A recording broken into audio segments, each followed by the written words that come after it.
ایک بزرگ سے کسی نے پوچھا انسان کا سکون کہاں چھپا ہوا ہے؟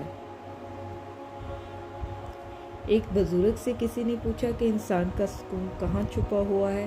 بزرگ نے جواب دیا، غفلت ہو جائے تو سجدے میں، گناہ ہو جائے تو توبہ میں۔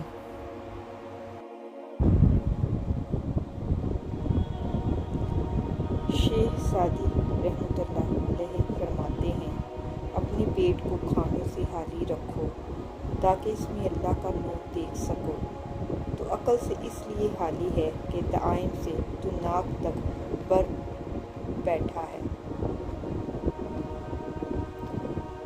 شیخ عبد القادر جیلانی رحمۃ اللہ فرماتے ہیں، تو اللہ کی راہ میں مستحق کو بھی دے اور اس سے بھی دے جو مستحق نہیں، اللہ تجھے وہ دے گا جس کا تو مستحق ہے، اور وہ بھی دے گا جس کا تو مستحق نہیں۔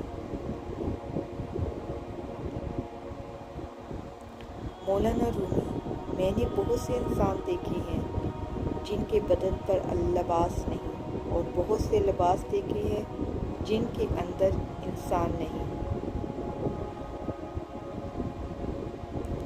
امام غزالی رحمۃ اللہ علیہ فرماتے ہیں، اپنے بیٹے کو نصیحت کی کہ بیٹا، دنیا میں ایمان کے بعد اگر کوئی چیز تلاش کرنی ہے تو اچھا دوست تلاش کرنا، کیونکہ اچھا دوست ایسا درخت کی مانند ہے جو سایہ بھی دے گا اور پھل بھی۔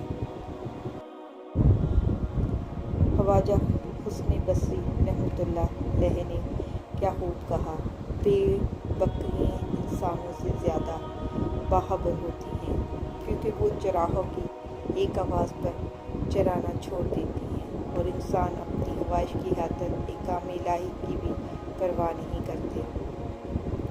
شیخ سعدی رحمۃ اللہ علیہ نے کیا کہا ہے، اس سے کمینہ کوئی نہیں جو اپنے اوپر مہربانی کرنے والوں کو کمینہ سمجھے۔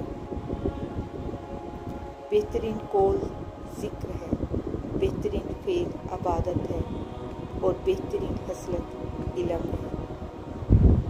حرص سے روزی نہیں بڑھتی، آدمی کی قدر گھٹ جاتی ہے۔